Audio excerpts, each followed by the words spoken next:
Olá! Hoje a gente vai voltar no tempo para entender um momento chave da nossa história econômica, o Plano Cruzado. Só que vamos olhar por um ângulo que quase ninguém comenta, que é o impacto gigantesco que ele teve nos pequenos negócios, sabe? Aqueles que são de verdade a base da nossa economia. E olha, só para deixar claro, toda essa conversa, toda essa análise que a gente vai fazer aqui, ela é baseada no texto Plano Cruzado, o Calvário dos Pequenos. Ele faz parte do livro Prosperidade Reprimida, do autor Pedro Cascais Filho. Então é a partir desse material que a gente vai construir nosso papo de hoje. Então a pergunta que fica no ar é a seguinte: como é que pode um plano que foi vendido como a salvação da pátria ter virado um pesadelo, um verdadeiro calvário, justamente para o elo mais fraco da corrente, que são os pequenos empreendedores? Pois é, vamos fundo nisso. Para entender essa história, a gente precisa voltar lá para o comecinho de 1986. O Brasil vivia um clima de otimismo, né? A nova república, a democracia voltando, mas para o pequeno empresário tinha uma pedra no sapato que não saía do lugar: os impostos. O movimento pela microempresa já estava ganhando corpo, mas vivia batendo na mesma parede.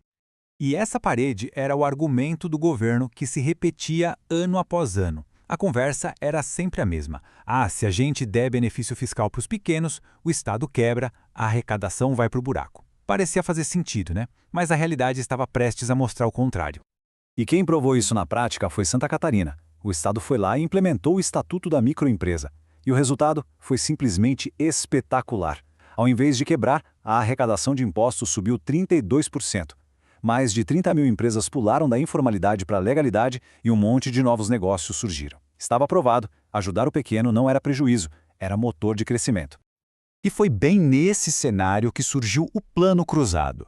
Anunciado com toda a pompa, prometendo acabar com a inflação na base do congelamento de preços. O país inteiro comprou a ideia, torceu junto. Mas quem já estava na luta pelos pequenos negócios percebeu na hora: aquilo tinha tudo para dar muito, muito errado.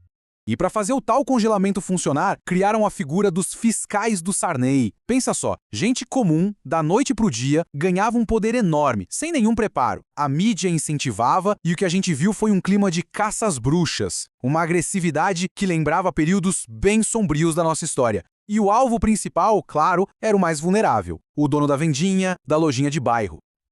Agora, se liga na armadilha que foi montada. Primeiro, o preço de venda do pequeno comerciante estava congelado. Ok. Só que ele não conseguia comprar mais produto do fornecedor pelo preço antigo. O que acontecia? O estoque acabava. E quando a prateleira ficava vazia, ele era acusado de estar escondendo mercadoria. Se, por um milagre, ele conseguia repor e tentava ajustar o preço para não ter prejuízo, era acusado de ser um criminoso. Era uma situação sem saída. E como se toda essa confusão na economia não fosse suficiente, tinha uma outra guerra acontecendo por trás das cortinas. Era uma briga feia pelo controle do movimento dos microempresários, uma luta para ver quem realmente falaria por eles. Funciona assim. De um lado, você tinha a Confederação Autêntica, a legítima, eleita por uma maioria esmagadora de 82 associações, e que queria uma coisa: independência. Do outro lado, apareceu uma Confederação Pelega, apoiada por uma minoria, mas que tinha o suporte de ministros e políticos. O objetivo deles? Alinhar o movimento com os interesses do governo. O Jornal da Tarde, na época, matou a charada. Eles descreveram a sua ação perfeitamente, como manobras políticas subterrâneas. A ideia era clara: controlar o movimento, tirar a voz dele e usar toda aquela gente como massa de manobra para os interesses do poder. Mas aí é que tá. Mesmo com a crise econômica e com essa sabotagem política, o movimento não se abateu. Muito pelo contrário. Eles se organizaram de um jeito ainda mais forte. Saíram da fase do protesto e partiram para a formulação de propostas sérias de soluções concretas. Foi aí que nasceu, em maio de 1986, o Pacto Nacional da Microempresa, o PAN. E as propostas, olha, eram de um nível de sofisticação impressionante. Eles não estavam pedindo favor, estavam exigindo uma mudança estrutural no país. Acesso a crédito, reforma da Previdência, o fim dos privilégios para as grandes empresas e, o mais importante de tudo, colocaram um estatuto para a microempresa dentro da nova Constituição. E essa frase do manifesto deles diz tudo. Eles não queriam esmola, não queriam proteção. O que eles queriam era liberdade. A liberdade de poder trabalhar, de gerar riqueza, de prosperar, sem as amarras de um Estado que, na prática, mais atrapalhava do que ajudava. É um recado poderoso, né? Toda essa luta Toda essa confusão deixou aprendizados muito profundos. E uma viagem internacional que aconteceu logo depois só serviu para mostrar o tamanho do problema do Brasil de uma forma ainda mais nítida. Em 1987, uma liderança desse movimento foi convidada para uma convenção da OIT lá em Genebra.